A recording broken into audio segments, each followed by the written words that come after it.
सारे लेके किचन में रन थे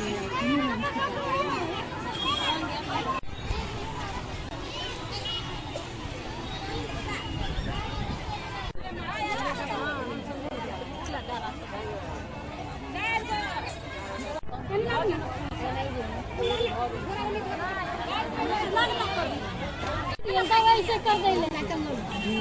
स्मार्ट के नानी थी दिखावे के